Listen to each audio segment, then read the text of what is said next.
ایک بات میں آپ کو بتاؤں، سکسیس کس کو کہتے ہیں؟ کامیابی. اور ہر کوئی یہ کہتا ہے کہ مجھے سکسیس کی طرف سفر کرنا ہے.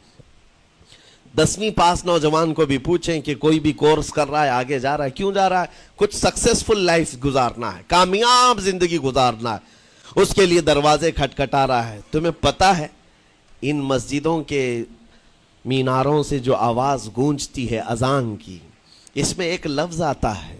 سارے لفظ تو آپ کو یاد ہوں گے. اللہ اکبر بھی کہا جاتا ہے، اشہد ان لا الہ الا اللہ بھی، اشہد ان محمد رسول اللہ بھی ہے. اس کے بعد ایک لفظ پکارتا ہے مؤذن، حی علی الصلاۃ. حی علی الصلاۃ کا مطلب ہوتا ہے آؤ نماز کی طرف، آؤ نماز کی طرف. اس کے بعد ایک اور لفظ پکارتا ہے حی علی الفلاح، جس کا معنی معلوم ہے آپ کو؟ مؤذن یہ کہتا ہے آؤ کامیابی کی طرف، آؤ کامیابی کی طرف. ٹوٹل یہ دن میں 10 بار مؤذن پکارتا ہے. فجر میں 2 بار، ظہر میں 2 بار، عصر میں 2 بار، مغرب میں 2 بار، عشاء میں 2 بار. کتنی مرتبہ پکارا؟ 10 بار پکارا تمہیں، آؤ کامیابی کی طرف.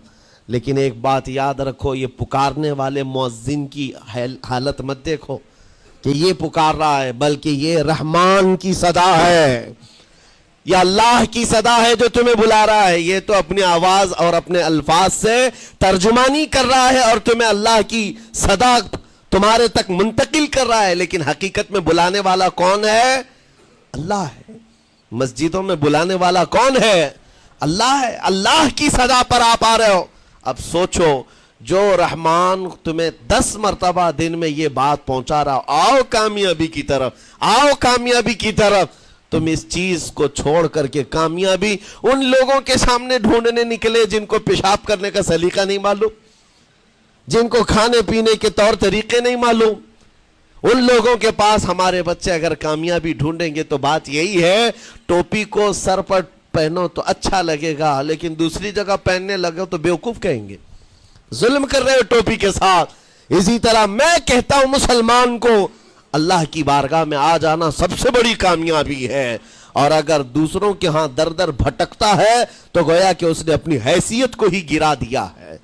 اسی لیے اقبال نے کیا کہا تھا، بہت اچھی بات، کہ وہ ایک سجدہ جسے تو گراں سمجھتا ہے. گراں کا مطلب کیا؟ بھاری. ایک سجدہ کرنے میں تو بھاری پن محسوس کرتا ہے. وہ ایک سجدہ جسے تو گراں سمجھتا ہے، ارے 1000 سجدوں سے دیتا ہے آدمی کو نجات. در در جھکنے سے تو تمہیں بچا لیتا ہے. اس کے سامنے بھی جھکا، نیتا کے سامنے بھی جھکا، سیٹ کے سامنے بھی جھکا، پولیس کے سامنے بھی جھکا، جج کے سامنے بھی جھکا، سب کے سامنے جھک رہا ہے. ایک سجدہ یہاں کر لے، مولا ہر سجدے سے تجھے آزاد کرتے. یہاں جھکنے والا پھر کہیں اور نہیں جھکتا. ہاں اسی لیے شاعر نے کہا ہے، مرد حق باطل کے آگے مات کھا سکتا نہیں، سر کٹا سکتا ہے لیکن سر جھکا سکتا نہیں.